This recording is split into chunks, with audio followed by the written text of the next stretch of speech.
task force to alleviate the situation and restore the free flow of traffic. This followed a resolution at plenary arising from a motion of urgent public importance sponsored by 10 lawmakers from Niger State, led by Saidu Musa Abdullahi from Niger. The House wants the Ministry of Works to conduct an emergency assessment of the condition of the road, engage the contractor handling the project to ascertain reasons for delay in execution in a bid to prefer long-term solutions to prevent future occurrences. They also want the ministry to collaborate with relevant stakeholders, including Niger State government, security agencies and transport unions, to ensure sustained effective traffic management.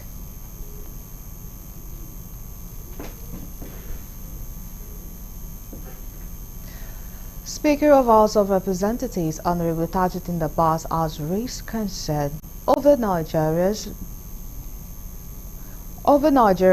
high malnutrition rate, particularly affecting children and hindering physical and cognitive development, educational growth and economic potential.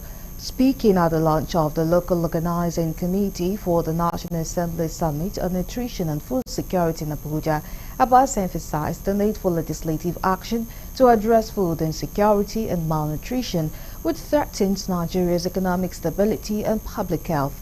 Represented by Deputy Speaker Honorable Benjamin Kalu, Abbas pledged the House's support for collaborative effort with state assemblies to tackle these challenges. Honorable Chike Okafor, committee chair, highlighted the malnutrition, especially in northern Nigeria, has worsened, spiking by 51% among children and aggravated by recent flood disrupting food supplies. He stressed the summit's role in shaping policies to address this humanitarian crisis and strengthen Nigeria's nutrition and food security.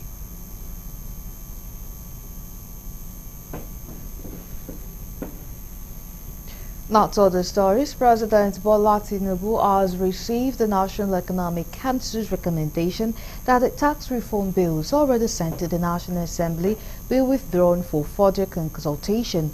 In a statement issued on Friday, Bayo Ononuga, Special Advisor to the President, Information and Strategy, said President Tinubu commended the National Economic Council members, especially Vice President Kashim Shettima and the 36 state governors for their advice, but believes that the legislative process, which has already begun, provides an opportunity for inputs and necessary changes without withdrawing the bills from the National Assembly. While urging the NEC to allow the process to take its full course, President Tinubu welcomes further consultations and engagement with key stakeholders to address any reservation about the bills while the National Assembly considers them for passage. He said when President Tinubu set up the Presidential Committee on Tax and Fiscal Policy Reform in August 2023, he had only one objective: to reposition the economy for better productivity and efficiency and make the operating environment for investment and business more conducive. This objective remains more critical ever, even today, than ever before. He said the committee worked for over a year and received inputs from various segments of society across the geopolitical zones, including trade association, professional bodies, different ministries and government agencies, governors, traders, students, business owners, and the organized private sector. Ononuga quoted the president as saying that the tax reform bills that emerged were distilled from the extensive work of the Presidential Committee, which aims to streamline Nigeria's tax administration processes and completely overhaul the nation's tax operation and align them with global best practices. Now joining us, we have Chief Emma Awero. He is a taxation expert and past President Kosima and Dasima. He joins us live from Warri to speak on the call by the 36 governors under the National Economic Council for the President to withdraw the tax reform bills from the National Assembly as well as other issues. Good evening and thank you so much for joining us at this time on Galaxy TV.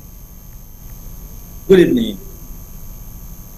All right, so what would you say is the basic reason for the rejection of the tax reform bills by state governors?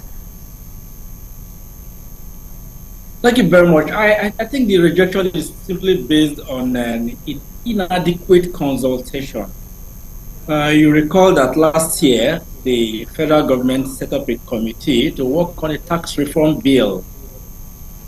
when you have such a committee, the committee was looking at it from the technocratic and bureaucratic part, while forgetting that there are some political elements involved. Let me explain this. VAT is a tax collected on product sold. Now, the sharing is different. The sharing has some political connotation. If you recall, in 2021, the Rivers State government went to court and actually won a case at the High Court, stating that where the revenue is derived should manage it. The Federal Inland Revenue appealed. Why do they appeal? Because when some tax in states that are collecting the revenue do not get enough, because tax is shared in such a VAT is shared in such a way that a certain percentage is on equality, a certain percentage is on population, without giving enough credence to where that revenue is generated. Now, this tax reform bill, those members of NEC that are against it are now looking at it from the political angle. If this bill is passed, are we going to be assured that we're still going to get the same revenue we were getting? That is the political end.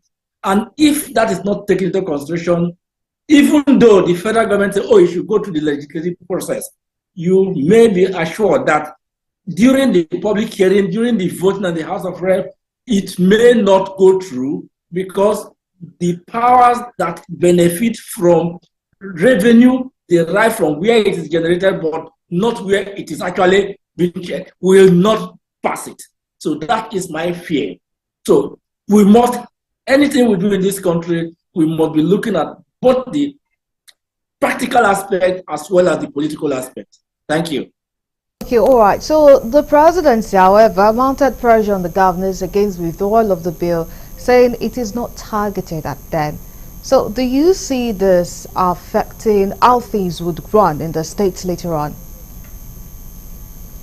Definitely. In fact, you know, your bill, your fiscal policies are based on projections. The federal government, in making projections for next year's bill, would have actually started looking at, oh, we're going to get this X, Y more revenue or less, based on the fiscal policies, based on the aspects of the bill that are not just in terms of sharing. There are areas in the bill that hasn't got to do anything with sharing, areas of multiple taxation, new sharing formulas, and so forth. So it definitely will affect it if it is not passed as it is now. Definitely there is an effect. So the implementation of the new tax law will affect our fiscal policy for next year if it is not passed between them.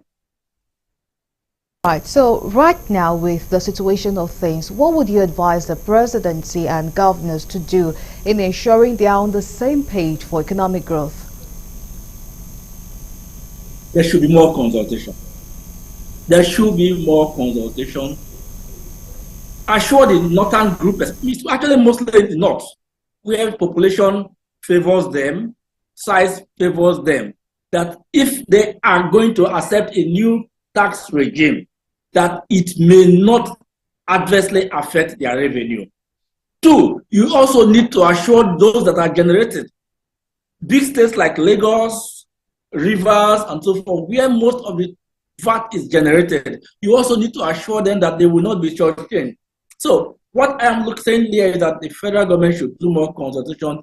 We should share ideas from ground up to the NEC level. NEC is a very high body in this country. And if they are not carried along, then of course you're going to have failures.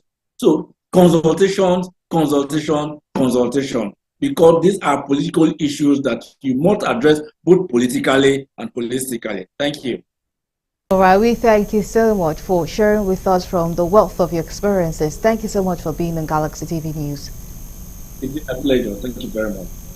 All right, that's Chief Ima Awu, the taxation expert, and past president, Kosima and Dasima.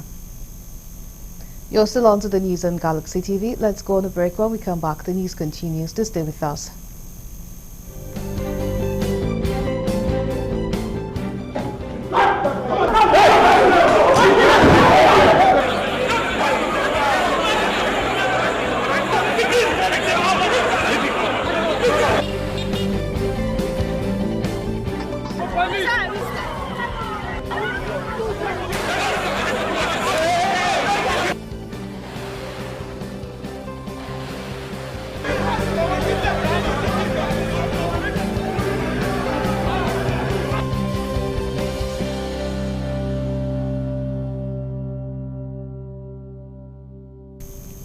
We are glad to have you back. Now for more updates and the latest news, please visit our website www.galaxytvonline.com. Connect with thoughts on our X handle as Galaxy TV. Subscribe to our YouTube channel, youtube.com/Galaxy TV News. You can follow and interact with thoughts on our Facebook page, facebook.com/Galaxy TV. Remember to follow and tag us on our Instagram page as Galaxy TV. Our social media platforms are user-friendly and can always accommodate your live updates and comments, as you can easily scan our IG QR code.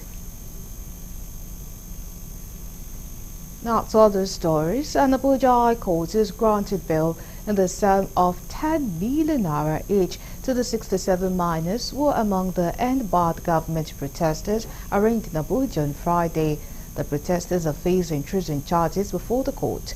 Meanwhile, other protesters who are adults are currently being tried. Earlier, there was more drama at the Federal High Court Abuja as some of the children among the 76 protesters fainted in court. They were brought to court for arraignment before Justice Obiora Egwatu. Correspondent Kolojo reports that the courtroom was thrown into confusion when some of the minors among the detained 76 End Bad governance protesters collapsed. The ugly trend forced the justice abruptly rose as some of the children fainted and were attended to, the children looking very sickly, wriggled in pain in a screeching sound. They were arrested and detained during the nationwide August 1 to 10 protest, which was sparked by widespread economic hardship that led many Nigerians to take to the street to express their grievances. The 76 protesters will be arrested in Kaduna, Abuja, Gombe, Jos, Katsina and Kano State are being accused of treason, among other offences. The protesters include Nura Ibrahim, 24, Abdubasi Abdusalam, 34, Ahmad Yusuf, 25, Awolu Abdullahi, 21, Umaru Musa, 15, Muhammadu Mustafa, 16, among many others.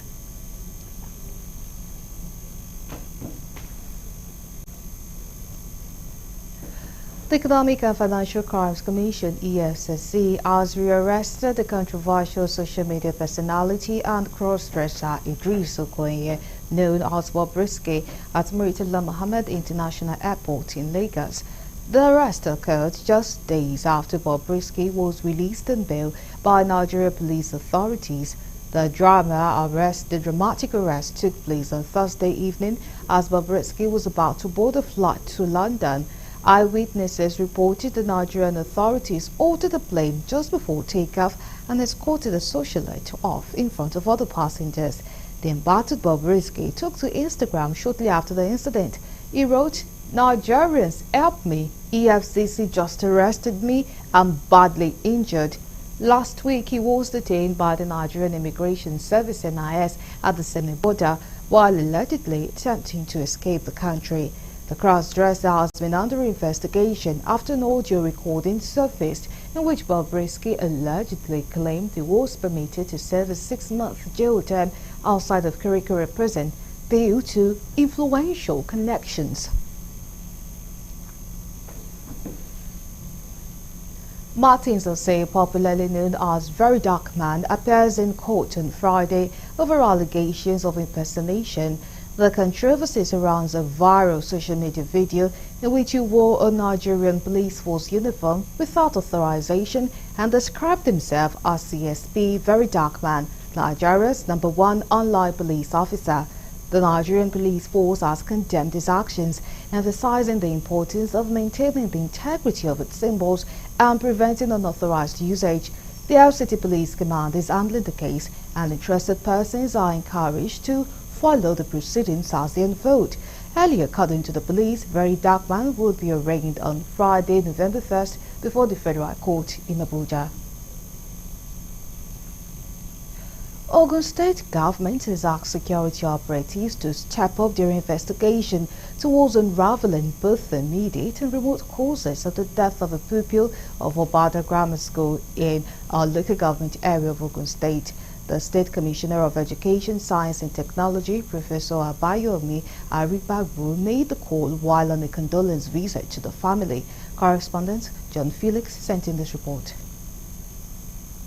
The death of Monday Arijo has left family members in shock alleged to have died after a corporal punishment meted out to him last week.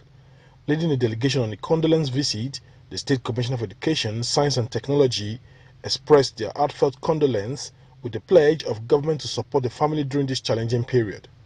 A family member, Sheyi Oluleye, gives an account of what transpired on that fateful day. When we heard that Monday Arijo died, what killed him?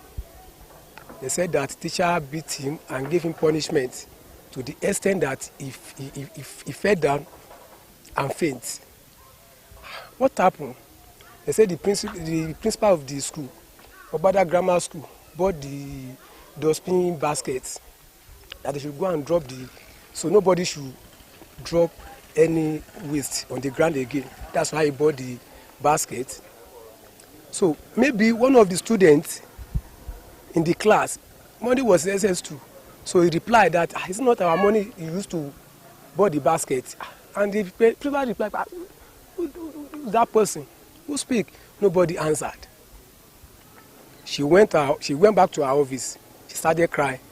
So maybe a teacher came in and met her crying. Madam, why are you crying? He said, so what he did, the student didn't appreciate her. So that's why he was crying. He said, okay. They now mobilize the other teachers. So they now move out the students. Okay, let's say students come out. They line up the students, starting beating them according to the report. Okay.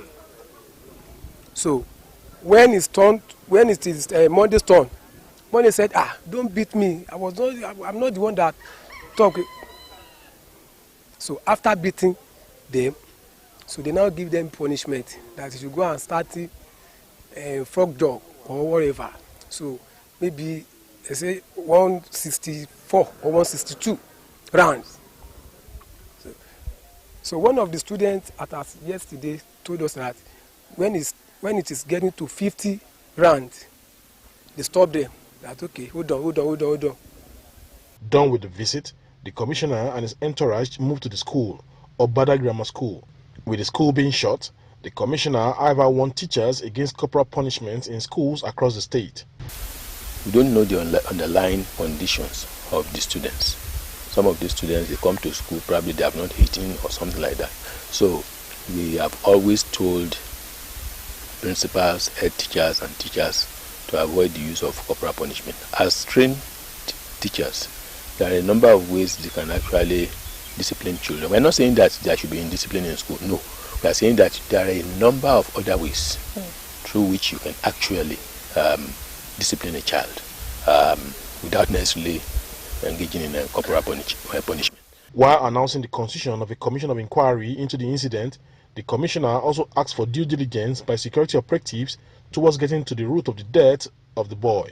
What government has done is also to set up a committee to look into the remote causes and all other circumstances that surrounds what has happened. Because whenever anything happens, the most important thing is for us to be able to learn from a particular situation. Now we move to the international desk for more news.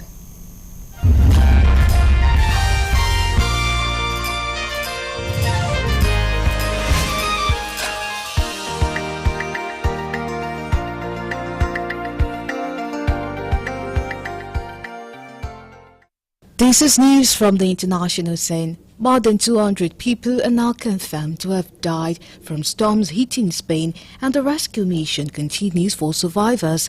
People have told of horrific scenes, especially in the Valencia area, where 202 of the fatalities from the total of 205 in Spain have come from. A resident of Alfafa, one of the worst affected towns in the south of the Valencia region, described it as a disaster. The town's mayor, Juan Ramon Atsuara, said the aid provided is not enough for residents who have been living in an extreme situation. More red warnings are in place in southern Spain, where heavy rain continues to fall. Rescue workers have mounted a huge response amid raised fears of further flooding in the hours to come. A red alert had been issued this morning for the Huelva region of Andalusia, with torrential rains having fallen through the night and people are being urged not to leave their homes. Meanwhile, in other areas where the floodwater levels have dropped, locals have started to take stock, beginning the long process of clearing the wreckage and grieving for the dead.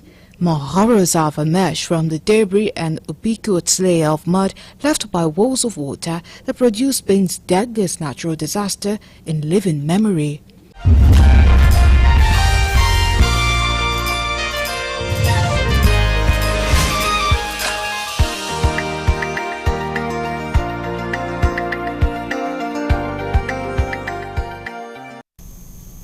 And that's it for now. Do join us at 9 p.m. for our prime time news.